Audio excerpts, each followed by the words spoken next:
From Washington, the McLaughlin Group, the American original. For over 2 decades, the sharpest minds, best sources, hardest talk. If. For such a small word, it packs a wallop. If I live to 100, if Social Security isn't enough, if my heart gets broken, if she says yes. We believe if should never hold you back.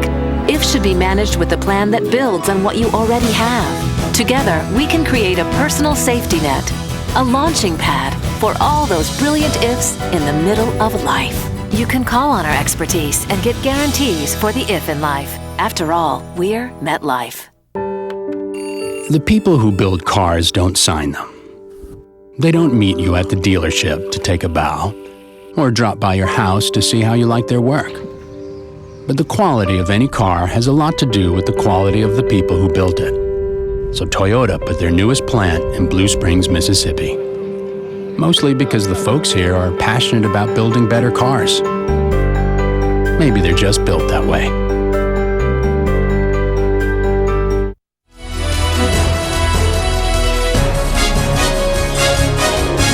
Issue 1, Mary Ann and Callista. I said to him, we've been married a long time. And he said, yes, but you want me all to yourself. Callista doesn't care what I do. He was asking to have an open marriage, and I refused. Republican presidential contender Newt Gingrich this week was at the center of a political firestorm. Mary Ann Gingrich, Newt's former wife, told ABC News that her husband had asked her over 10 years ago to engage in an open marriage. Mary Ann would remain married to Newt while Newt had a mistress. That mistress then is his wife now, Callista Gingrich. Newt denies Mary Ann's charges. Let me be quite clear. The story is false. Every personal friend I have who knew us in that period says the story was false. Question, how will this affect Newt Gingrich in the presidential race? Pat Buchanan. Well, John, as a result of Newt's response, which was very tough and indignant and angry that a personal scandal of his dating back 12 years, which was sort of tawdry, would be brought up as the first question in the debate, the way he knocked it out of the park and expressed his indignation brought him a second surge in South Carolina and brought him up to tie with Mitt Romney in the polls in South Carolina. I think it's going to give him a surge that'll take him into Florida. But I'm afraid in the longer run, Newt has been very weak with women. And in the longer run, like Mark Sanford, former governor of South Carolina's wife, said, I couldn't vote for Newt Gingrich. Women are going to look at this and say, how did this man treat his first wife? How did he treat his second wife? How does he behave in his personal life? And I think in the long run, it's going to be an almost prohibitive factor for the nomination of Newt Gingrich for the Republican Party. So Newt is weak with women. You mean in their voting practices? He's extremely weak with women, no doubt about it, and Mitt Romney's very strong among women. Newt gets a weak woman vote. Well, there's a gender gap with Newt. If you look at the breakdown of votes, even in the Republican primary, they go to Mitt Romney, they do not go to Newt Gingrich. And it doesn't just have to do with this, it has to do with his whole bombastic style. I mean, he is just not somebody who appeals to a woman. He doesn't seem like a consensus builder, but the voters in South Carolina loved it, the fact that he came out there, that he attacked the press. Republicans hate the press more than they hate the breaches of virtue that have been in Newt's past. So I think he managed to turn this into an asset, if you will. And I think the powers of rationalization that people have, I mean, when Sarah Palin's pregnant unwed daughter stood on the stage at a convention, the reaction of the voters in that hall was, isn't it nice they're going to keep the baby? So I think people can explain away whatever they want when they support somebody, and I think that's what they're going to do with Newt Gingrich. But I think Pat is right. I mean, I think in the medium term, this is really going to hurt Newt Gingrich with women, and I think it should. You know, I'm all for people having private lives which are private and being judged by their public record, but if you are running as a social conservative, if you are a person who is putting the way people live their personal lives as part of your platform, then I think it's fair enough for you to be judged on your personal life. Ordinarily, John, you would think if an ex-wife goes on TV and says you requested an open marriage, that's a torpedo beneath the waterline, if there ever was one. Right. But the timing of it, just 2 days before the South Carolina vote, the moderator, John King, asking about it immediately as the first question, and Gingrich hitting it out of the park, may have been a short-term benefit to him, but over the medium and long term, this is just another indication of the baggage Newt Gingrich has. As one of my colleagues pointed out, he has more ex-wives than all the prior presidents of the United States combined. So it's just really hard to see that guy getting the nomination. Is there also an historical inconsistency, if not conundrum, in the record of previous presidents while president? We've had a recent president that we all know whom I'm talking about. Right. Franklin Roosevelt had what, one or two? Missy LeHan and Lucy Mercer. While he was president. Among others, and Princess What about the famous Thomas? What about Thomas Jefferson? 5 of the 7 Democratic presidents, John, 5 of the last 7 Democratic presidents had affairs. And only 2 of them, Carter and who was the one other one I can think of, did not, you go back to Grover Cleveland. This has all happened, but this has come out. But the ex-wives weren't going on TV, though. There's also a difference. If you are making as part of your politics, which Newt Gingrich absolutely does, that you are a social conservative, you stand for these values, then I think it's fair game. Otherwise, I would say we should stay out of people's marriages. They're aspirational values for Newt. But Newt Gingrich did legitimately lead the Republicans to power in Washington. He is seen as an historic conservative figure, and I think that counts for something in the voting. And people are still resisting Mitt Romney, and what's happening to Newt has a lot to do with the relative lack of love for Mitt Romney. of the woman voter versus the man voter in this instance, when the sociology reports that women cheat as much as men do. I don't look. There's a lot of. Did you know that, Ellen? Well, not firsthand. I can send you to the sociological studies. Look, the South Carolina Governor Nikki Haley fought back those kinds of charges, and the voters very clearly signaled that they were not interested in that. Well, and Rich, Democrats supported Bill Clinton and rationalized lots through Bill Clinton. But Rich is right. On my earlier point, if it appears as a cheap shot, forgive a lot. if it appears as a late shot, which ABC, and a cheap shot.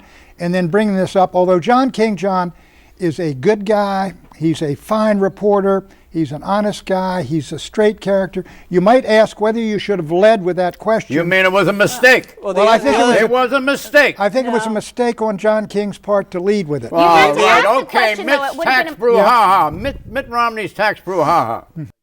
My income comes overwhelmingly from investments made in the past. Republican presidential contender Mitt Romney was asked this week what tax rate he was paying on his income. What's the effect? His answer? It's probably closer to the 15% rate than anything. Question: Governor Romney has a net worth of $250 million.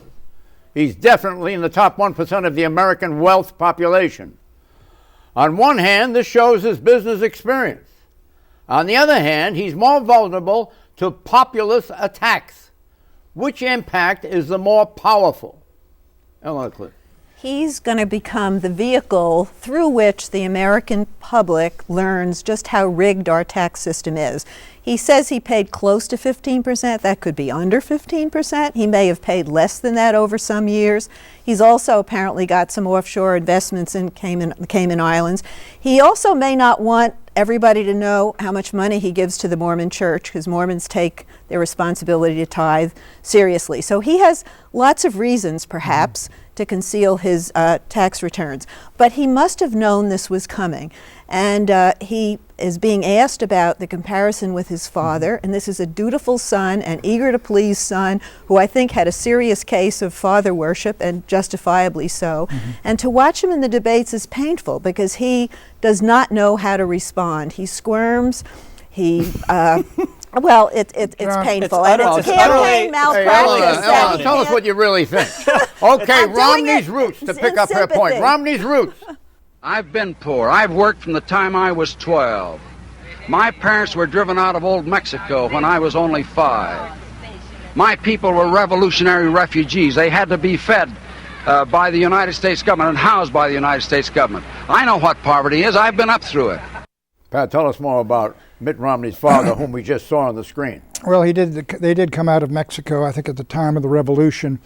And he was governor of what state? Governor of Michigan for 6 years. Governor. 6 years, but he was president of American Motors, and the Nash Rambler was the car that was associated with his father. His father went into New Hampshire in 1967 late, and I was with Richard Nixon, and we went in against him in 1967. We went in 68, and we What happened? Well, we wiped him out. We wiped him out. We beat him, had him beat 7-1 when he quit the race. His father was a very energetic guy. What did Nixon think of George Romney Sr.? All I remember, John, is looking out the motel window. I said, "Sir, he's getting so excited. He's going to be coming up the street looking for a debate." He was really, and we wouldn't debate him, and we would have Nixon go in for 2 or 3 days and take him to Key Biscayne, and we run a terrific campaign. But his father was a good man. Nixon put him in the cabinet as HUD secretary. Do you think that Romney, who's now running for president, has any of the father's DNA? Of course he has the DNA. Sure he does. He's very driven. He's a handsome man. He's a successful man. Is he as committed as his father was? Yes, his father was a tremendously committed, dedicated guy. dedicated. He grew up very poor. His father they came out of poverty, but his father, like Mitt, got rich very, very fast. But his father was truly self-made. He was self-made. That's why if you go listen to Mitt Romney on the campaign trail, the stories he tells about his family are all about his dad and his dad rising in the world, because Mitt doesn't have access to those stories about himself. Mm-hmm. But the tax thing, to go back to Eleanor's point, is utterly confounding, because you could have seen this coming a mile away, and it's been Romney's weakest moments in all the debates, the last 2 debates, when he's been asked about his tax returns, when this usually fluid speaker starts stammering and falling all over himself. Look at the Rockefellers. I think wealth is a plus in the political arena by reason of appearance. You understand? It is. These people have made it the American way. It is, John. Jack Kennedy wore it well. Right. FDR wore it well. But Mitt Romney does not seem in touch. They're going to make him the poster boy of inequality and vulture capitalism unless he turns it around the way he started to turn it around. He can't turn it around. The American way is not being capital. I'm going to ask this actual question. What should Romney do about the tax issue? Should he release his tax returns now and get the issue behind him, or wait until April, as he says he's going to do? The sooner he gets it out, the better, and he should go out, John, and make the case that, look, I went out in the private enterprise system and succeeded, and you can as well. Yeah. He should also call for, Sir Eleanor, just one quick point. He should also call for a repeal of the special tax treatment of carried interest. The reason that he gets the 15%, the private equity guys would hate him, but it would be very popular with both Republicans and Democrats. Say, I've done this, it's all legal, and I want to change the system. Exactly. Rich, should he get it out now? He should release them now. And his excuse that he hasn't prepared his 2011 tax return is not good enough. He should release past tax returns. And Newt and the late Rick Perry were right about this. Republican primary voters deserve to see what's in there now. The answer is the sooner the better on getting the returns out. Issue 2, the bear is back. Almost exactly 20 years ago, Soviet Premier Mikhail Gorbachev stepped down from power. The Soviet Communist Alliance dissolved. 15 states emerged from the alliance's dissolution, alphabetically: Armenia, Azerbaijan, Belarus, Estonia, Georgia, Kazakhstan, Kyrgyzstan, Latvia, Lithuania, Moldova, Russia, Tajikistan, Turkmenistan, Ukraine, Uzbekistan.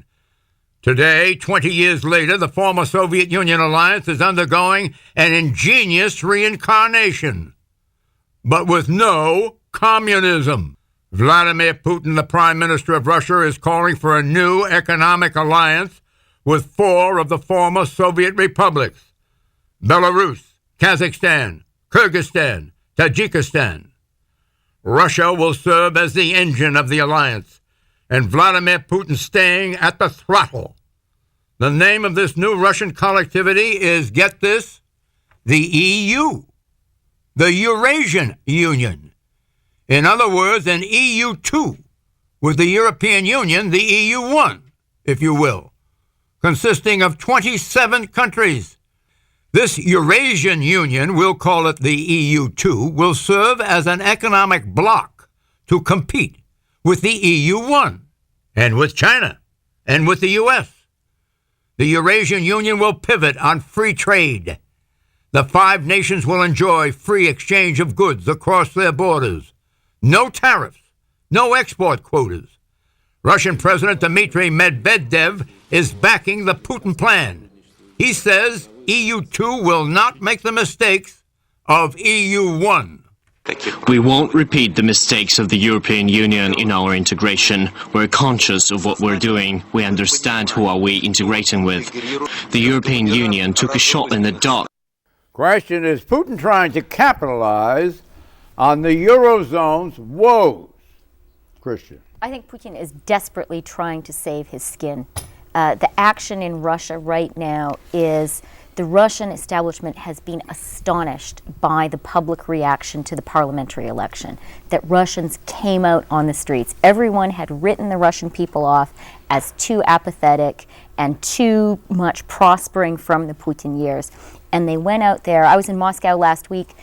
The Kremlin is absolutely terrified. And the predictions are that either Putin is going to seek some kind of a foreign distraction, but the joke in Moscow is there's no one left to declare war on, or that there is going to be another Khodorkovsky-esque show trial, that he will find someone inside his government because corruption is such a source of popular rage, and put that guy on trial. Do you think that he can sell the Eurasian Union as a distraction for the complaints about the parliamentary election that they've just gone through, and that some of the public, it's not all the public, right? Do you think it's the groups that we've seen on television are representative of the public at large in Russia?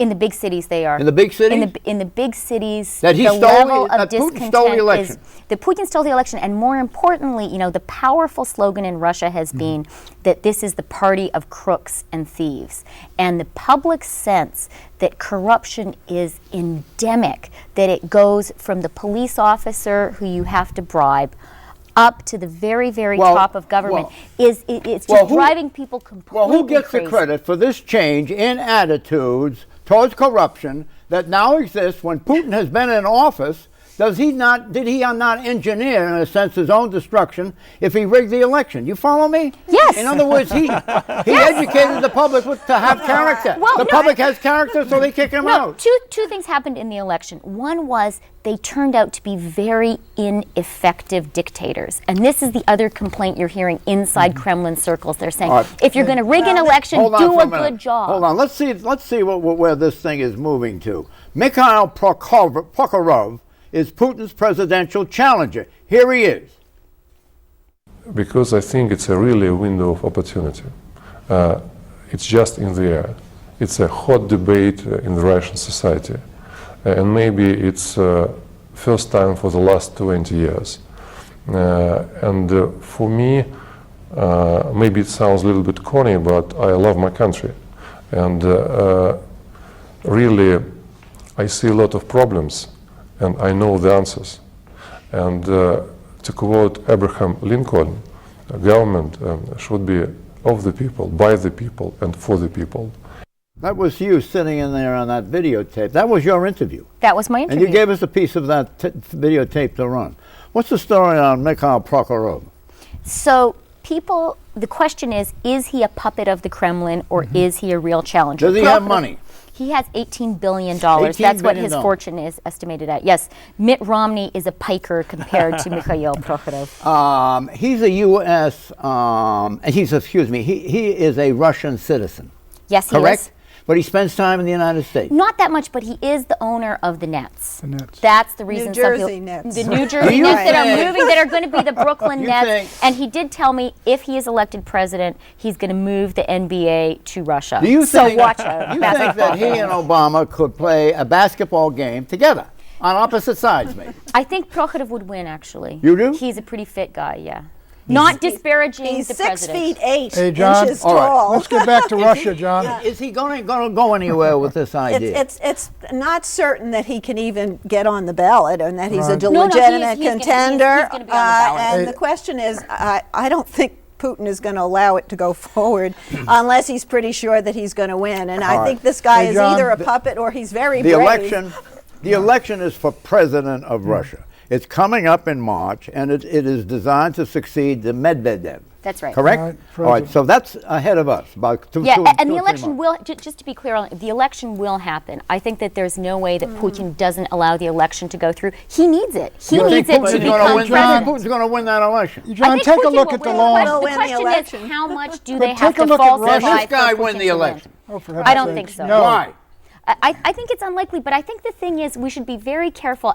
Remember Egypt. Once you move into these revolutionary situations, when you have people on the streets, anything can happen. The next protest is February 4th, and I think what Prokhorov is counting on is he wants to be a player in the game. I think Egypt is a good analogy in another respect, where Hosni Mubarak, where he went too far, is when he anointed his son to be his successor, and Putin himself coming back, instead of being the puppet master and putting himself back in power, may similarly have been just a step too far for people to take. Will this save the career of Vladimir Putin by getting this guy into running against him? I think ultimately Putin will win, but Russia's problem is what's called hypermortality. They've lost 10 million people since independence. They're scheduled to lose 25 million more by the middle of this century. It is a dying country. Why? Why? Its population is dying. Why? The fertility rate of the women is about 1. Why? Why? Why? Because it's part of a Western civilization. It's run in a corrupt way, and they're smothering small d democratic impulses. Issue 3, Keystone killed.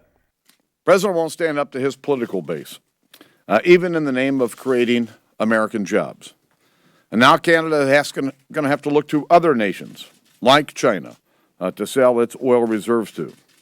House Speaker John Boehner is talking about the Keystone Pipeline. The Keystone Oil Pipeline is a project that would have built an oil pipeline from Alberta, Canada, to Texas and Louisiana, spanning 1,700 miles, half the length of the entire U.S.-Canada border. The pipeline would have pumped more than 800,000 barrels of Canadian oil a day to U.S. refineries in these 2 states, Texas and Louisiana. That would have equaled 20% of the oil the U.S. imports every day. Keystone would have created as many as 20,000 new jobs. That's why union members love the prospect, notably LI, Laborers International. These would be some of the highest paid construction jobs of this nature. High wage, high benefits, health insurance, pension benefits. The Obama administration began a review of the environmental impact of the Keystone Pipeline in January of 2009, the first month of Mr. Obama's presidency. That review continued through last November 2011, when President Obama announced that he would not have a final decision until 2013, which, by the way, would have come after the 2012 presidential election 9 months from now. Congress last December set a hard deadline for the president to deliver a final answer, February 21, 2012. But on Wednesday of this week, 2012, President Obama rejected the construction of the pipeline in, get this, an email statement to registered journalists. President Obama says he needs more time to contemplate a final decision on any pipeline environmental risk. Mr. Obama called the February 21st congressionally set deadline, quote, rushed and arbitrary, unquote. Question. Mr. Obama complains about the do-nothing Congress. Should he worry more about countercharges, that this is a do-nothing White House?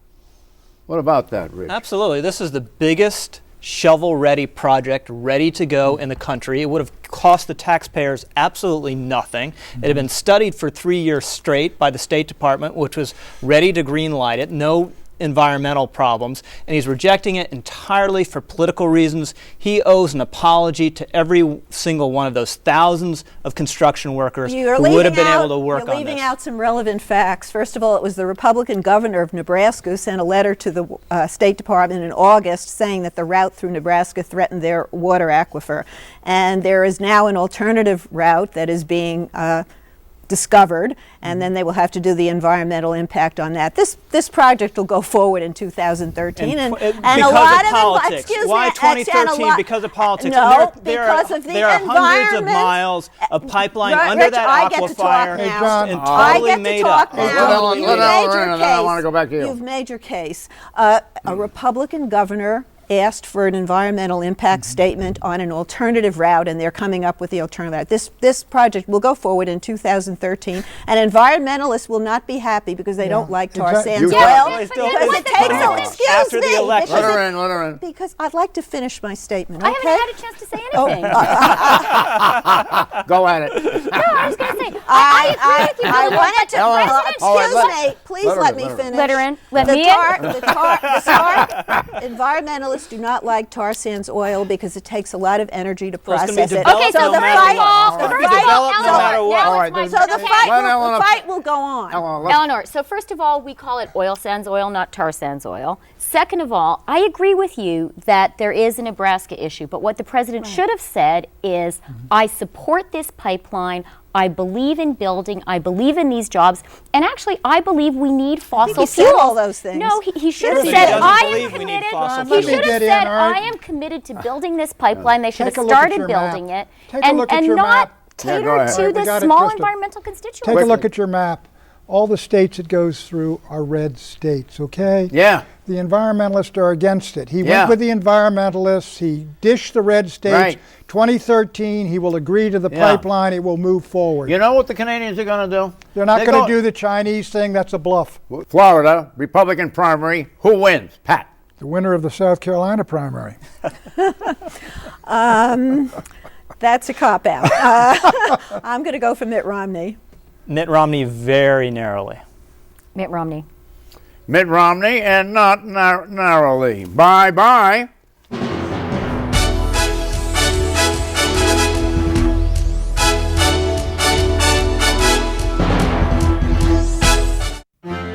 How does an investment manager build portfolios to stand the test of time? At Franklin Templeton, 60 years of investing through every kind of market has taught us to manage risk as vigilantly as we seek reward. This solid approach has made us a leading equity fund manager. Franklin Templeton Investments. Gain from our perspective. Ask your advisor for a full or summary prospectus with investment goals, risks, fees, expenses, and other information to read and consider carefully before investing.